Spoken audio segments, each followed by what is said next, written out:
¿Cómo están? Muy buenas tardes. Buenas tardes a todos. Bueno, algo que me quedó de la clase anterior era la ley 26.061 del módulo número 1. Tengo un videíto que quiero que veamos. Les voy a compartir la pantalla. Denme un segundito. Vamos a compartir.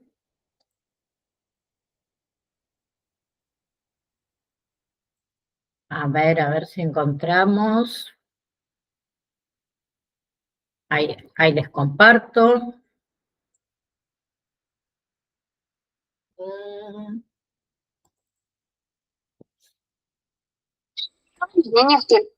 Un segundo.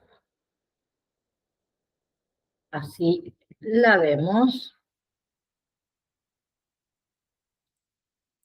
Ahí está.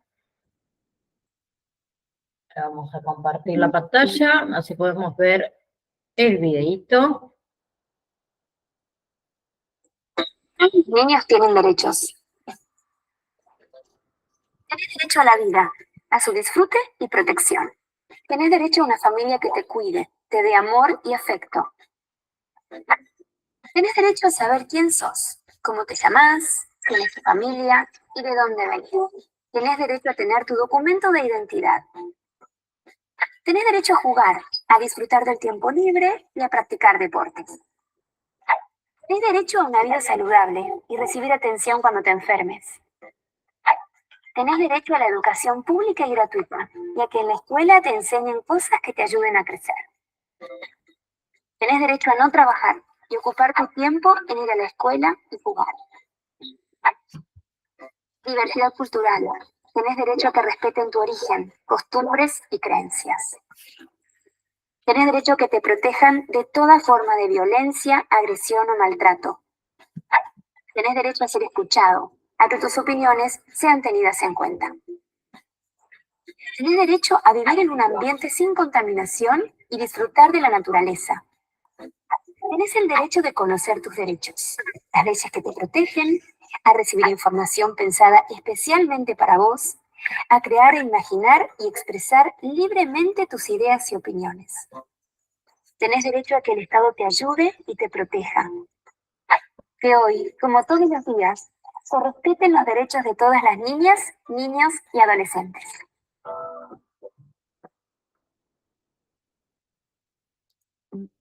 Bien. Un segundo. Ahí está. Bien.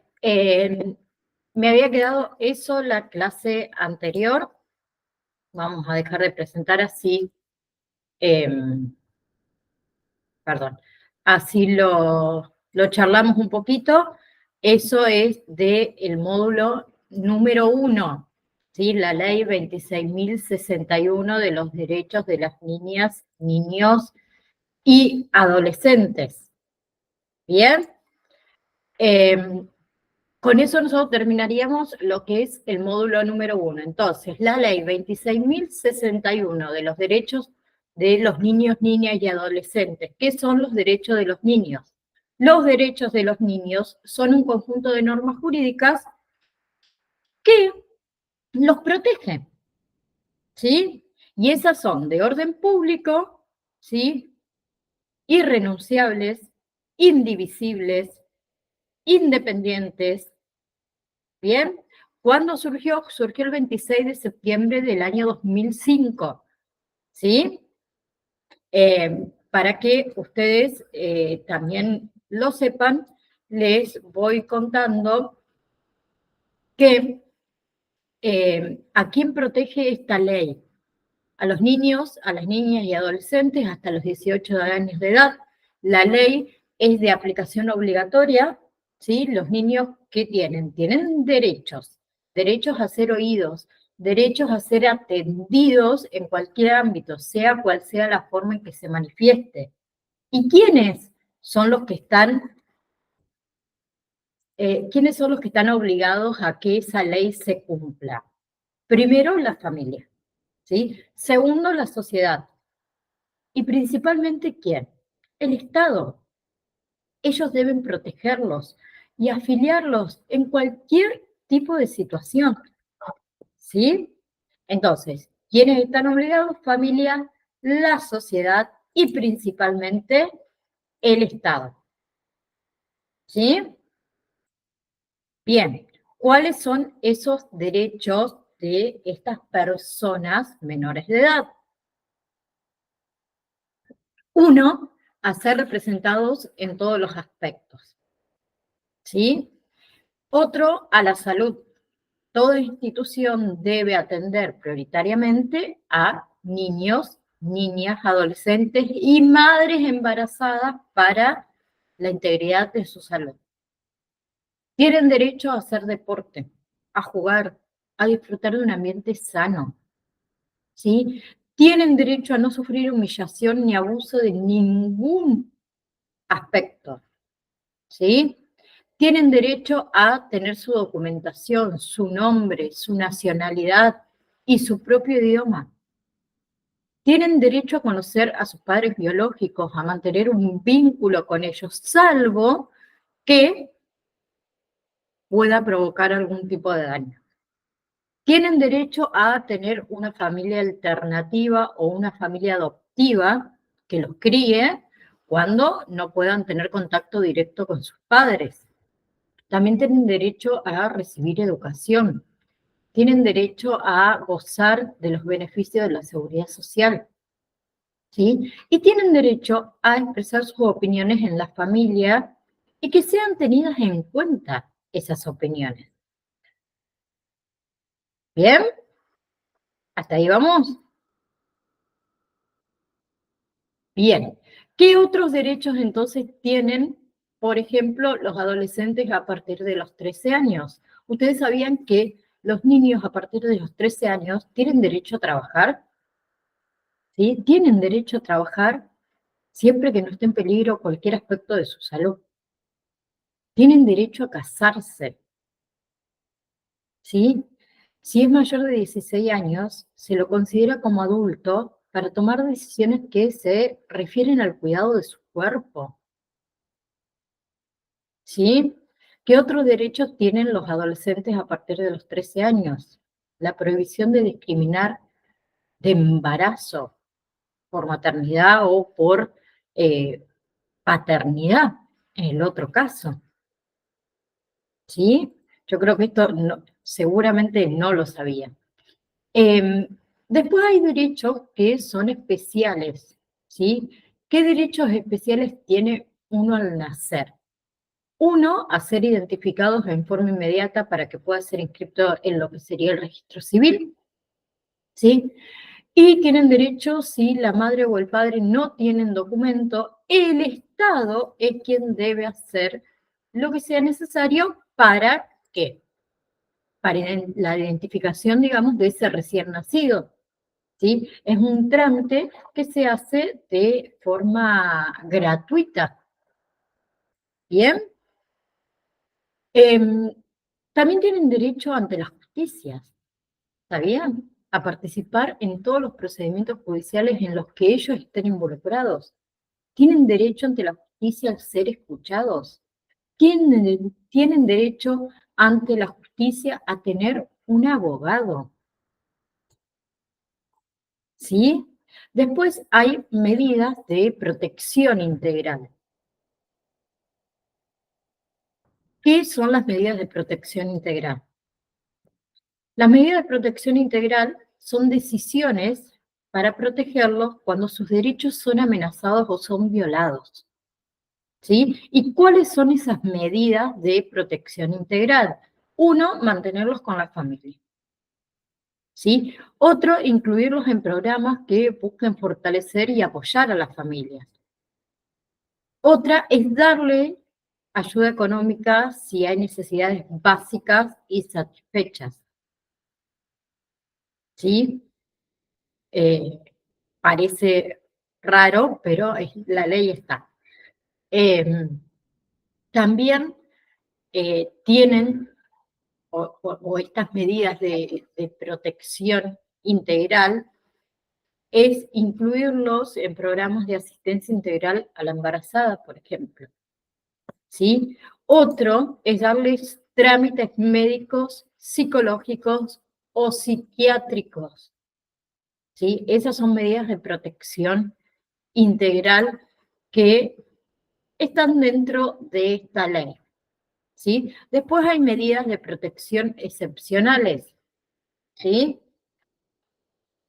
Se llaman así, excepcionales. ¿Cuáles son las medidas de protección excepcionales? Estar por un tiempo, por ejemplo, en otro ámbito familiar, pero con personas vinculadas a ellos, ¿sí? Y por excepción, pueden vivir con un grupo distinto de su familia. Y estas medidas, o estas medidas de protección excepcionales, también tienen requisitos para que se permitan esas medidas. ¿Cuáles son esos requisitos? Uno, que se cumplan todas las medidas de protección integral, ¿sí? Otra, tener en cuenta la opinión del menor de edad. Otra es la convivencia entre los hermanos, ¿sí? Y la otra es que la autoridad que toma esta medida excepcional informe dentro de las 24 horas al juez de familia que corresponda. ¿Bien? Entonces, la ley, ¿qué establece? Principios de igualdad y no discriminación, principio de efectividad, deber de comunicar, deber del funcionario de recepcionar las denuncias, ¿sí? Entonces, ¿a qué tienen derecho estos niños? A jugar, a que se le respete sin importar el color de piel, sin importar las características de su cuerpo, ni el lugar donde vive. Tienen derecho a vivir como, o con una familia, mejor dicho, vivir con una familia, ¿sí? Estar en la escuela, recibir buena educación, ¿sí? Que se satisfagan todas sus necesidades de alimentación, de comida, de vestuario, de casa donde vivir. Está dentro de la ley. Hay una ley, y es la ley 26.061 de protección de los derechos de las niñas, niños y adolescentes. Tienen derecho a un buen trato físico y psicológico, ¿sí? A vivir en un medio ambiente limpio. Tienen derecho a que se escuche su opinión, ¿sí? Tiene derecho a ver a su papá o a su mamá si no viven con ellos, ¿sí? Y tienen derecho también a ¿qué? A tener una buena atención de salud, ¿sí? Está todo dentro de esta ley de protección. Bien, entonces, terminado esto, ¿qué queda decir? Que ahora sí, el módulo número 1 terminó. Acuérdense que a partir del día 2 a el día 5 de julio, ¿sí? Está habilitada la validación número 1 para que ustedes la realicen. Sí, se realiza a través de el campus virtual.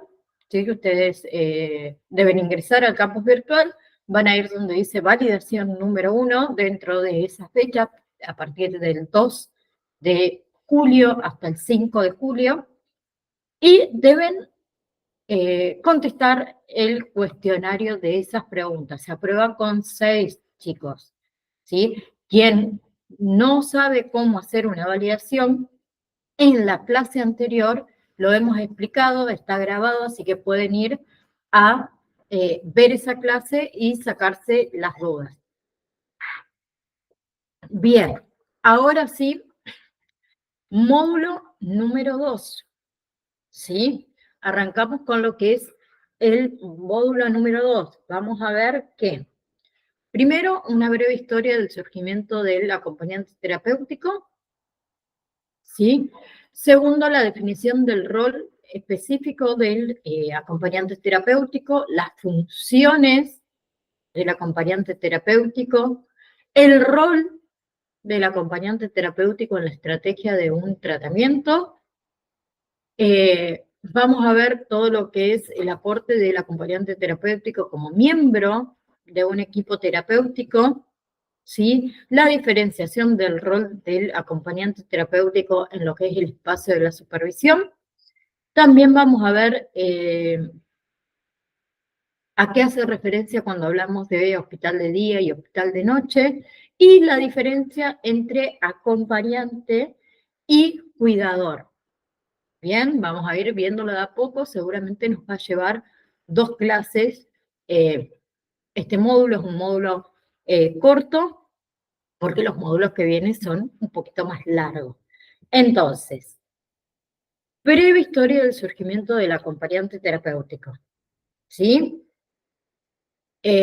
Vamos a realizar entonces este recorrido por los principales acontecimientos y los principales hechos que marcaron el surgimiento de la práctica del acompañamiento terapéutico, ¿sí? Vamos a tener en cuenta la relevancia del rol que tiene en la actualidad.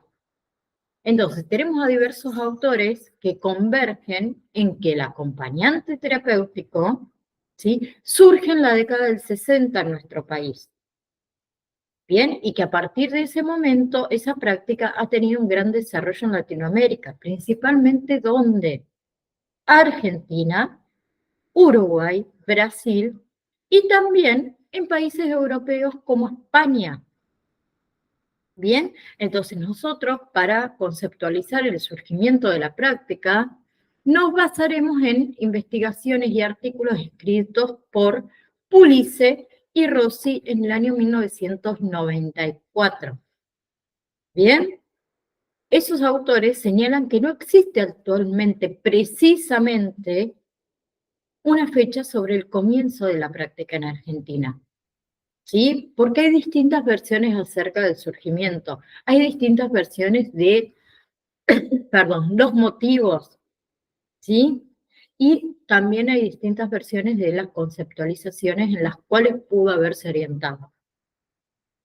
Bien, entonces hay varias versiones que ligan su comienzo estrechamente a la práctica psiquiátrica, ¿sí? Pero ha vinculado, o ha estado muy vinculado, de una manera muy poco rígida a la psiquiatría tradicional, debido a la especificidad de su rol. Algo que sí podemos señalar acá, en un principio, es que esta función surge a partir de un marco conceptual y del trabajo terapéutico que produce a nivel mundial el desarrollo del Hospital de Día en Salud Mental. Bien, entonces ese hito se ubica luego de la Segunda Guerra Mundial, y eso ténganlo en cuenta porque es tema de evaluación. Bien, entonces, en un principio, ¿sí?, la función surge a partir de ese marco conceptual y del trabajo terapéutico que se produjo un desarrollo en lo que es el Hospital de Día de Salud Mental. Y ese hito lo ubicamos luego de la Segunda Guerra Mundial, ¿sí? Y en nuestro país tiene un gran auge a partir de la década del 60, que eso también es tema de evaluación. Bien, además, como marco general del surgimiento del acompañante terapéutico, tenemos que agregar que la influencia que tuvo en nuestro país lo que fue la antipsiquiatría, ¿sí?, en distintas corrientes. También la importancia que adquiere aquí lo que es el psicoanálisis para el tratamiento y la teorización del campo psicopatológico.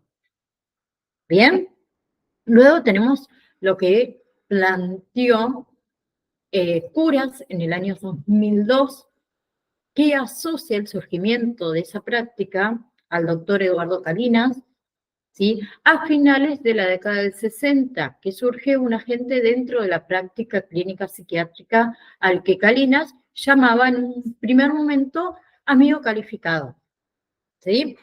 ¿Qué pasó con ese nombre amigo calificado? Un tiempo después, ¿sí?, se sustituyó por el de acompañante terapéutico. ¿sí? Y ese cambio de denominación también implicaba un cambio en el rol. Bien, que ya vamos a ver cuáles son los roles, ¿sí? ¿Qué pasó? Se manifestaba esta necesidad de trabajar desde un abordaje más múltiple, incluyendo esta función para la atención de pacientes en crisis o en casos que presentan una interrupción del tratamiento y su fracaso de manera recurrente. Bien, entonces, ¿qué vamos a señalar acá? Que la práctica clínica del doctor Carina se refería y a la cual se dedicaba en ese momento era al trabajo con adolescentes con problemas, ¿sí? Por lo tanto, el rol del acompañante terapéutico no agotaba su campo en las acciones recíprocas propias de la amistad, sino que funcionaba en asimetrías. ¿Bien? Otra de las versiones que se puede tener en cuenta, perdón, sitúa los orígenes de la función dentro de la clínica psiquiátrica, ¿sí? Bien, entonces, según el doctor Jorge García Badaraco, en el año 1960, trabaja con acompañantes terapéuticos, él siendo jefe del servicio del Hospital Borda. Badaraco manifiesta que es una técnica usada desde hace muchísimos años en países, por ejemplo, como Estados Unidos, porque es una técnica que no es intrusiva, es una técnica que no es invasiva y resulta altamente continente. ¿Sí? Luego tenemos al doctor Julio, y el apellido, chicos, no me va a salir porque es Moises Sockwich, algo así. Es un especialista en psicofarmacología, que él comenzó a trabajar hacia finales de la década del 70 con el recurso del acompañante terapéutico, ¿sí? En que en pacientes severamente perturbados, para tratar de eh, encarar, digamos, su enfermedad del quehacer cotidiano, ¿sí? Él trabajaba mediante el trabajo interdisciplinario, ¿sí? Y él reconoce también, obviamente, a sus precursores, que fueron los doctores Badaraco y Carina, ¿sí?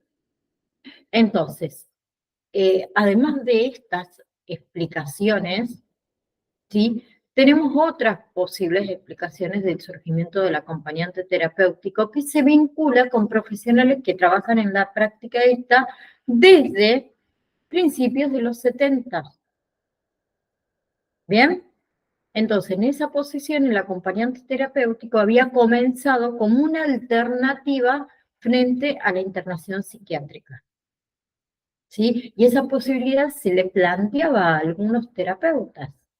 En su mayoría eran psicólogos y psicoanalistas jóvenes, a los que se les solicitaba desde algunas familias un tratamiento de emergencia para esos pacientes en crisis para quienes se querían evitar, digamos, la internación psiquiátrica. Entonces, recurrían a la utilización del acompañante terapéutico como recurso. ¿Sí? Ese recurso que hacía, les permitía sostener una internación domiciliaria. ¿Bien?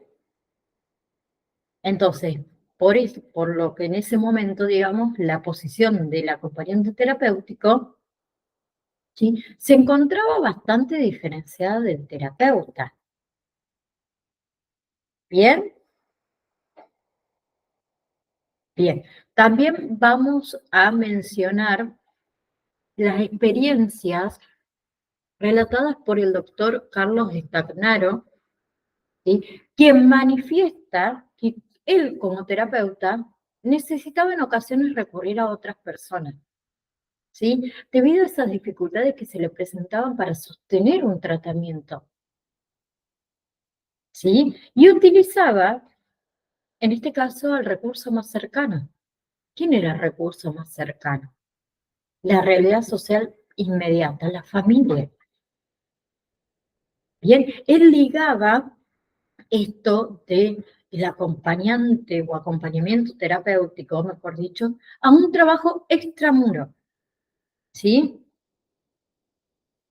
donde los acompañantes terapéuticos realizaban actividades relacionadas con la contención, esa contención en momentos de crisis, el uso del tiempo libre, ¿sí? O, por ejemplo, ver actividades de animación grupal o actividades de socialización, ¿sí? Entonces, a partir de todo lo que mencionamos antes, podemos vincular que el trabajo clínico como acompañante terapéutico fue respondiendo a diferentes necesidades clínicas y se fue orientando de maneras diversas. Por eso es tan complejo establecer de manera precisa el surgimiento de esta práctica. Nosotros nos basamos en la Segunda Guerra Mundial y la década del 60. ¿Sí? Entonces, por eso les decía que es bastante difícil por ahí establecer de manera precisa cuál fue el surgimiento de la práctica esta, ¿sí? De su rol, de las características, de su función. Porque de acuerdo a cada explicación posible que haya de comienzo, se explica y se define de manera diferente en el campo de acción de ese agente, ¿sí? Por lo que aparecerán posteriormente, obviamente, dificultades al momento de intentar definir y darles una articulación teórico-clínico precisa a la función, ¿sí? Otra cosa que es bastante necesaria señalar es una serie de elementos que determinaron el desarrollo, ¿sí?, del acompañamiento terapéutico, ya que constituye variables a tener en cuenta al desarrollar su historia acá en Argentina, ¿sí? Y al comenzar a configurar todo lo que es su función. Uno, en primer lugar, vamos a señalar las creencias la carencia, perdón, en nuestro país de instituciones intermedias en el ámbito de la salud mental, ¿sí? Hay carencias de esas instituciones que permitan alojar, que permitan contener, que permitan tratar a pacientes que egresan de una internación psiquiátrica, ¿sí? O a esos pacientes de menor gravedad, que no reúnen quizás con los criterios de internación, pero que requieren un tratamiento específico, ¿sí? Esos pacientes que en muchos casos no tienen el apoyo sociofamiliar, ¿sí? Por lo que el acompañante terapéutico fue solicitado en muchas ocasiones. ¿Para qué? Para favorecer la inserción social de ese paciente. ¿Bien? Y por otro lado, lo tenemos a Rosy Pulice, que señalan que si el recurso del acompañante terapéutico, el acompañamiento terapéutico, es utilizado con precisión, ¿sí?, representa un costo accesible para esa franja de pacientes a los que les puede resultar inaccesible el tratamiento en una institución privada adecuada. Y por último, otro elemento de incidencia en relación a este desarrollo fue lo que ocurrió con el aumento de estudiantes y con el aumento de egresados de la carrera de psicología a partir del año 1983. Acuérdense que en un momento yo les dije que eran psicólogos y psiquiatras muy jóvenes, los recién egresados, quienes hacían de acompañantes terapéuticos. Entonces, en 1900, o a partir de 1983, hubo un aumento muy grande de estudiantes y egresados de la carrera de psicología, ¿sí? Y se modificó el acceso convirtiéndose en un ingreso un poco más irrestricto, ¿sí? Entonces, estos autores señalan que este acontecimiento, ¿sí?, se presentó como una posibilidad de salida laboral a los egresados recientemente de la carrera de psicología, digo, los estudiantes de la carrera de psicología, le permitía eso qué, el primer contacto, la primera aproximación con esos primeros pacientes. ¿Sí? Bien. Entonces, el hecho mencionado anteriormente, juntos con los primeros intentos en la difusión y en la formación del rol del acompañante terapéutico, dieron lugar a una mayor ¿qué? Institucionalización del acompañante como un agente más de la salud mental. ¿Sí? Y en diversas oportunidades se presentó al acompañamiento terapéutico como una alternativa más en ese abanico de ofertas de tratamiento de una institución, sin tener en cuenta que la valorización real, la valorización clínica de la incorporación de este agente al equipo de trabajo. ¿Sí? Y eso perjudicó también mucho ¿a qué?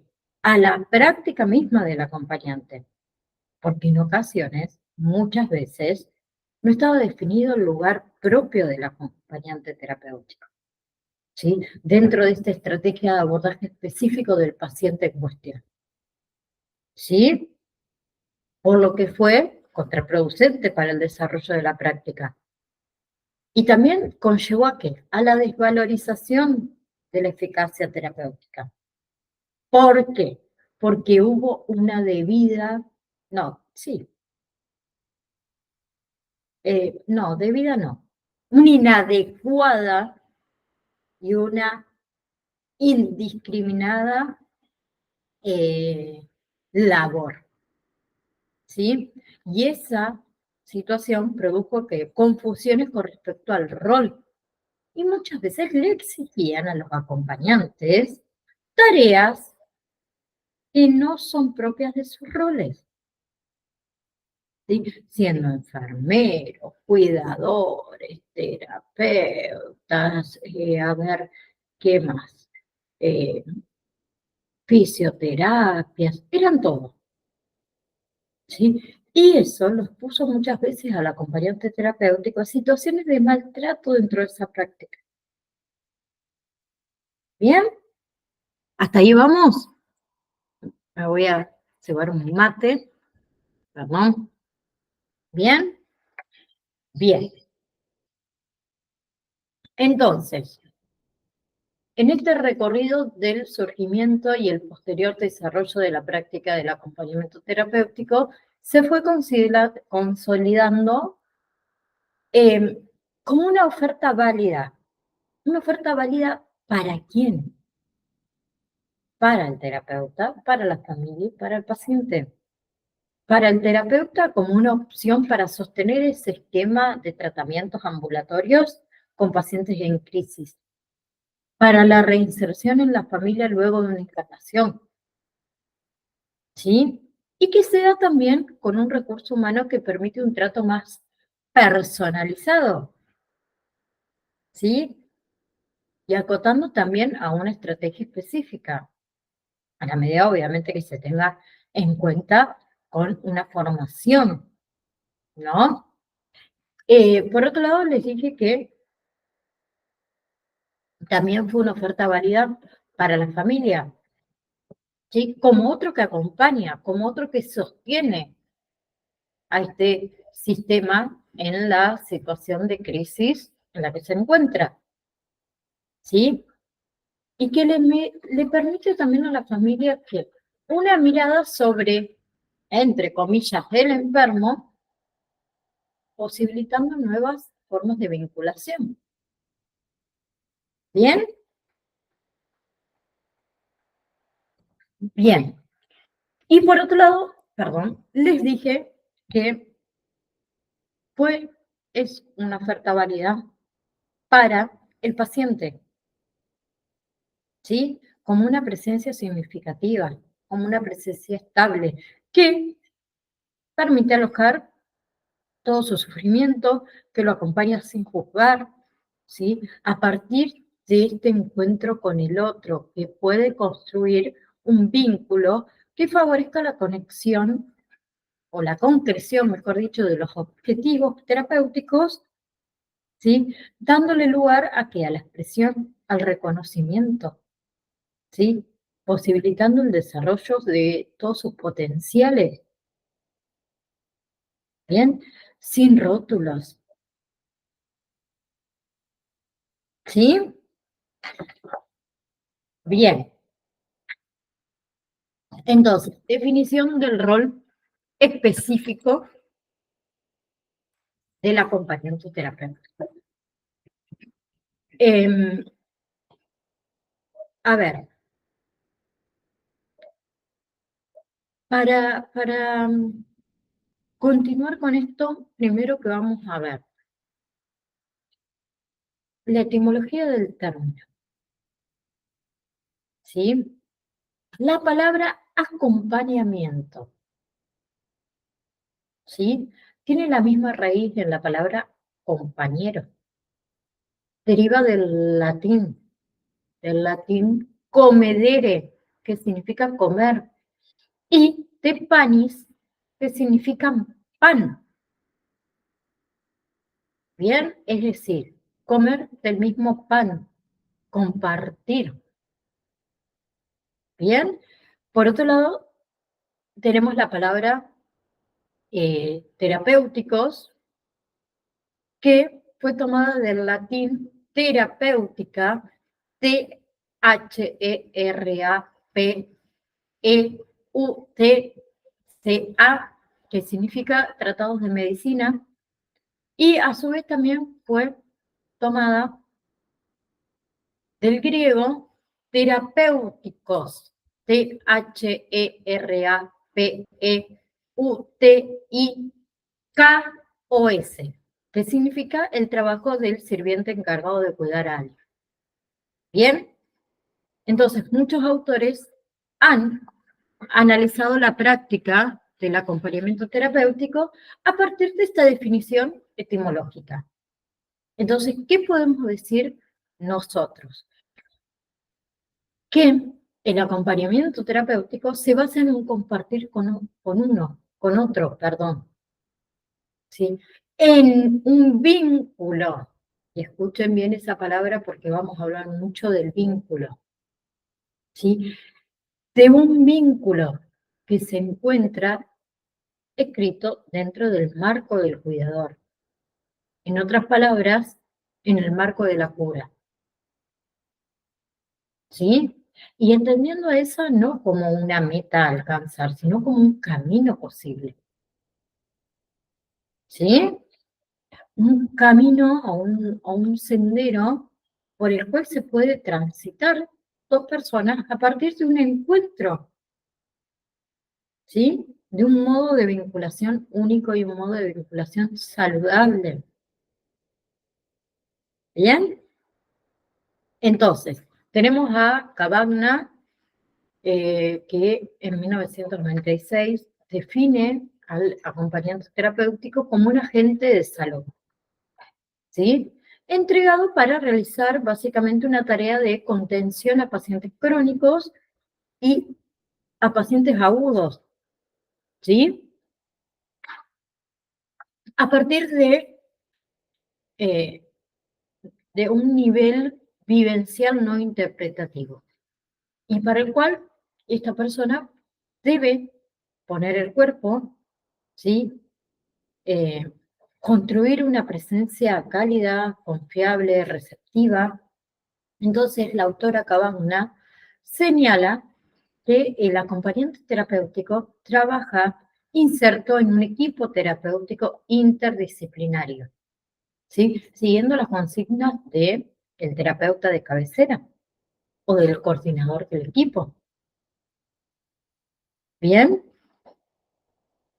entonces la importancia de estas características ya la señalaban Susan Maurer y lo que es Silvia Resnicky en el año 1985.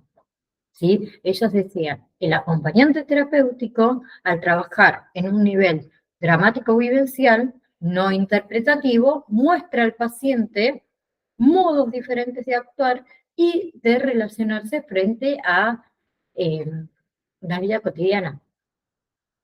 ¿Sí? Y que eso resulta altamente terapéutico. ¿Sí? Primeramente, ¿por qué? Porque rompe con los modelos estereotipados de vinculación que los llevaron a su enfermedad. ¿Sí? Y en segundo lugar, porque ayuda al paciente a aprender, a esperar, a postergar. ¿Sí? Y finalmente, porque le ofrece la posibilidad de adquirir, ¿sí? Adquirir mecanismos de defensa más adaptables. ¿Sí? Entonces, al decir eh, que el acompañante terapéutico trabaja en un nivel vivencial, hace referencia al espacio de la cotidianidad del paciente, en el cual se inserta y desarrolla todas sus funciones. ¿Sí? Y ese enfoque de mínima distancia y de gran disponibilidad afectiva favorece una mayor eficacia terapéutica. ¿Sí? Anteriormente hemos ido observando cómo se fue desgastando el rol a partir de la necesidad de contar con más posibilidades para tratar al paciente, ese paciente de difícil abordaje, ¿sí? Y debido también a la insuficiencia de los tratamientos convencionales. Hoy, la perspectiva laboral para el acompañante terapéutico implica una posibilidad o una amplia posibilidad dentro de ese abanico, valga la redundancia, de posibilidades. Y es llamado el acompañante para acompañar situaciones que presentan dificultades de mayor o menor complejidad. ¿Sí? Entonces, hoy en la actualidad, el acompañamiento terapéutico constituye un rol de múltiples funciones. ¿Sí? Escuchar, compartir, observar, frenar impulsos, contener, ayudar a hacer cosas, ¿sí? Son funciones en las que diversos autores convergen y eso también es tema de evaluación. ¿Sí? Es importante destacar que el acompañante terapéutico es un agente de salud capacitado. ¿Capacitado para qué? Para sostener, para cuidar, para aliviar, para compartir las ansiedades, las angustias, los desequilibrios emocionales, ¿sí? Que se encuentran en crisis esas personas, que se ven imposibilitados para generar respuestas adaptativas ante situaciones internas y externas que se le presentan a esa persona en la vida. ¿Sí? Algo también fundamental acá para destacar un aspecto es la relación entre acompañado y acompañante. No es una relación asimétrica, no es una relación de igualdad ni de amistad, ¿sí? Sino que el acompañante se inserta en una estrategia, ¿bien? Una estrategia dirigida a la cura, ¿bien? Y eso lo diferencia de una situación no terapéutica en la que solo se comparte algo con el otro, ¿bien? Y ese aspecto es esencial en el momento de definir qué es el acompañamiento terapéutico. ¿Bien? Bien. Eh, Acá puede surgir una pregunta, luego de haber visto todo lo que vimos hasta ahora. ¿Sí? ¿Qué es entonces lo distintivo del acompañamiento terapéutico? ¿Cuáles son sus principales herramientas de trabajo? La respuesta es simple y bastante compleja a la vez. ¿Sí? Lo característico del rol del acompañante terapéutico está dado en el vínculo. ¿Sí? Y ese aspecto particular del rol del acompañamiento terapéutico se desprende del origen del término, de etimología que mencionamos anteriormente. En este compartir, ¿sí? Este compartir tan singular, que se producen modificaciones, que se producen cambios que son posibles tanto y en cuanto se produzca un encuentro, un vínculo, ¿sí? Bien, hasta ahí, vamos. Bien. Vínculo que se posibilita a partir del reconocimiento de un otro significativo, con el cual puedo construir, puedo armar, puedo desarmar y volver a armar ese camino de a dos. Bien, pero solo se puede desplegar a partir de qué? De una presencia comprometida. ¿Sí? Y allí es donde emerge este sentido de lo terapéutico en relación a que a las posibilidades de este vínculo, ¿sí? Que se encuentra escrito dentro del marco del cuidador, del cuidado por el otro, del cuidado de sus deseos, de su interés, de su sufrimiento, ¿sí? Por lo que en este caso, lo terapéutico está inscrito en el vínculo, ¿sí? Sumamente importante el vínculo con el paciente, ¿sí? Durante medio siglo, la psiquiatría ha tratado de interpretar la mente humana como sí, como un simple mecanismo.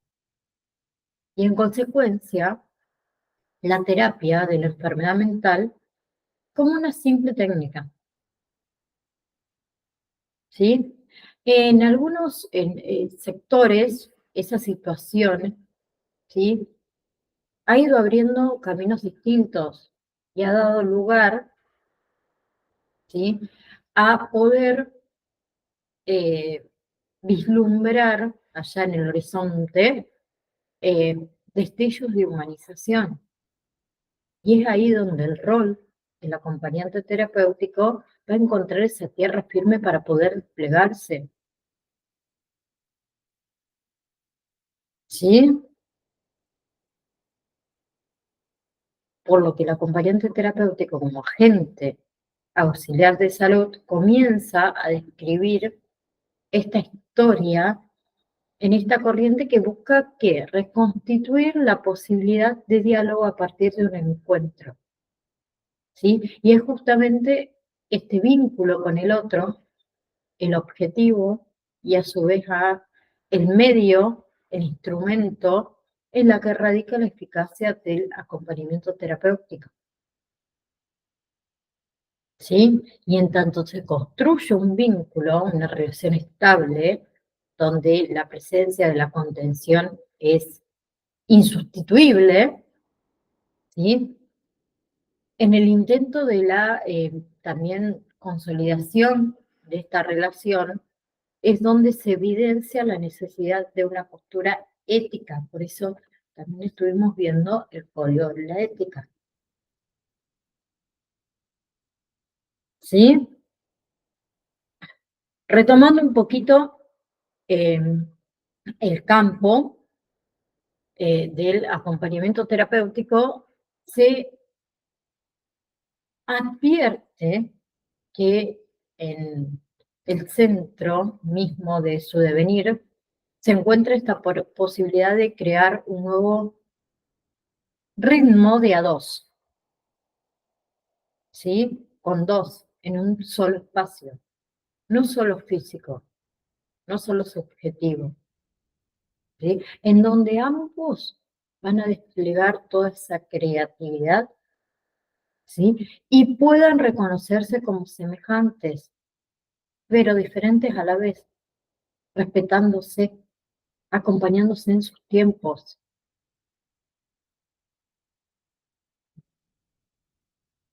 ¿sí? Como otro ser humano que no me es indiferente.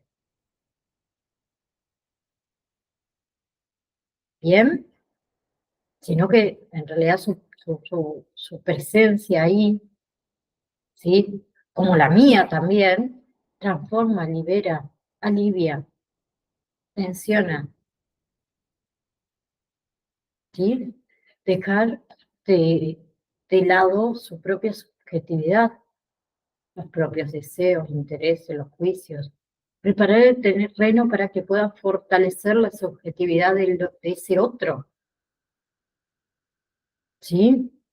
Y poder juntos cuidarla también a partir de una presencia activa, estable, atenta, disponible, significativa, ¿sí? Y en eso radica la eficacia del acompañante terapéutico. Bien, como último, vamos a ver hoy las funciones del acompañante terapéutico. Bien, ¿cuáles son esas funciones que hay que tener en cuenta? Funciones. Contener al paciente. La contención es fundamental, ¿sí? Y constituye también la primera función del acompañante terapéutico, sea cual sea el momento del proceso en que se encuentre ese paciente, ¿sí? El acompañante en este caso se ofrece como sostén, ¿bien? Acompaña y ampara a ese paciente en su angustia, en su desvanecimiento, en sus miedos, en sus desesperanzas, pero también en esos momentos en los que el paciente está en el mayor equilibrio, ¿sí? Otra función es ofrecerse como referente, ¿sí? El acompañante terapéutico es para su paciente un referente, ¿sí? Ayudar a reinvertirse, ¿sí? En ese grado de vulnerabilidad del yo, en la psicosis, el acompañante terapéutico se ofrece de manera de reorganizador o organizador, mejor dicho, psíquico, ¿sí? Capaz de intervenir y decidir por el paciente en aquellos órdenes donde ese paciente aún no es capaz de hacerlo por sí mismo. Entonces, como acompañantes en ese momento, asumimos funciones de el yo del paciente, por estar comprometido, por estar debilitado por su enfermedad, por eso no lo puede desarrollar, ¿sí? Otra de las funciones es registrar y ayudar a despegar las capacidades creativas del paciente. ¿Sí? La canalización de las inquietudes del paciente cumple doble objetivo, ¿sí? Sirve para liberar la capacidad creativa inhibida, ¿sí? Y tiende también a la estructuración de la personalidad alrededor de ese eje organizador. Bien, se lo ayuda a qué? A reencontrarse con la realidad. Se promueve y se refuerzan las nociones del proceso, ¿sí? Otra es aportar una mirada amplia al mundo objetivo de ese paciente. Bien, ustedes como acompañantes terapéuticos van a disponer de información ampliada sobre el modo, ¿sí? Que, sí, podemos decir que discurrir en el ámbito diverso, sobre los vínculos que mantiene con los miembros de la familia ese paciente, el tipo de persona que prefiere relacionarse, las opciones, perdón, las emociones que dominan a ese paciente. Y también ustedes van a registrar esas conductas llamativas de la vida diaria de ese paciente. Por ejemplo, todo lo relacionado a la alimentación, lo relacionado al sueño, lo relacionado a la higiene personal. Todo eso va a contribuir a una mejor evaluación de alternativas que se pueden presentar a la hora de trazar estrategias clínicas. ¿Sí? Otra función es habilitar un espacio para pensar. ¿Sí? El acompañante se incluye entre las actividades terapéuticas del paciente, ¿sí? Y lo hace con disposición dialógica. Bien, otra función es orientar en el espacio social. El paciente perturbado psíquicamente se encuentra perdido en un espacio social que no domina, ¿sí? Y sufre una importante desconexión del mundo que lo rodea. Entonces, en la medida que el tratamiento lo permita, el acompañante tendrá esta función de apalear esas distancias, ¿sí? Facilitándole el encuentro en muchas formas paulatinas, formas dosificadas, de algo, con algo, mejor dicho, que se perdió, ¿sí? Y una de las últimas funciones es intervenir en la trama familiar. El acompañante terapéutico puede contribuir, ¿sí? Además de descomprimir, de amortiguar, puede contribuir ¿a qué? ¿Sí? A las relaciones del paciente con su familia, a ciertas interferencias en estas relaciones del paciente con su familia. ¿Sí? Algo antes de terminar, que está bueno señalar que en la actualidad estas funciones se consideran de manera más flexibles con respecto a cada caso particular, ¿sí? De ningún modo se considera como un compartimiento estancados desde los cuales se reduce la práctica del acompañamiento del acompañante terapéutico. Y por el contrario, se piensa en las mismas como criterios, aspectos generales a tener en cuenta, delimitando también otras funciones en relación al paciente en cuestión. ¿Sí? Y la flexibilidad de dichas funciones está también dada por el contexto en el cual se desarrolla esa práctica del acompañamiento terapéutico, que se lleva a cabo en espacios cotidianos del paciente, dependiendo del caso, en su hogar, en el club, puede ser, ¿bien? Espacios que son propios al habitar de ellos en la escuela, ¿bien? Y tal espacio, o aspecto, mejor dicho, es característico del rol del acompañante terapéutico. ¿Bien? Bien, entonces tenemos algunos autores que lo dominan, que denominan, perdón, que el acompañante terapéutico se encuentra en la tela de la vida cotidiana del acompañado. Pero, sin embargo, a pesar eh, de entramarnos en esta tela de la vida cotidiana del acompañado, no somos parte de esa vida. ¿Bien? Bien.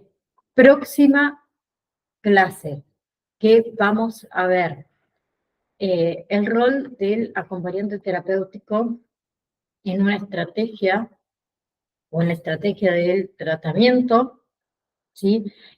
Vamos a ver lo que es el aporte como miembro del equipo terapéutico, ¿sí? Todo lo que es el trabajo, la incorporación, la supervisión, las reuniones de equipo. Vamos a ver la diferenciación del rol del acompañante terapéutico, el espacio de supervisión, ¿sí? Que es sumamente importante, ¿sí? Vamos a ver todo lo que es perfil del acompañante terapéutico, ¿sí? Vamos a ver todo lo que son las especificidades del encuadre del acompañamiento terapéutico, que es sumamente importante el encuadre, ¿sí? Vamos a ver las modalidades, las áreas de inserción, ¿sí? Y vamos a hablar un poco del vínculo. El vínculo tiene momentos, ¿sí? Tiene diferentes momentos. Si no se forma el vínculo con el paciente, es muy difícil seguir el tratamiento. ¿Bien? Lo otro que me queda ver es hospital de día y hospital de noche y la diferencia, perdón, me decía la diferencia entre cuidador y acompañante terapéutico. ¿Bien? Bien, antes que nos retiremos, no se olviden de la validación número 1, que está habilitada desde el día 2 hasta el día 5 de julio. ¿Sí?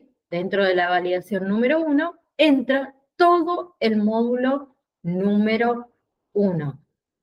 Les mando un saludo a cada uno de ustedes. Nos estamos viendo el próximo martes. Chau, chau.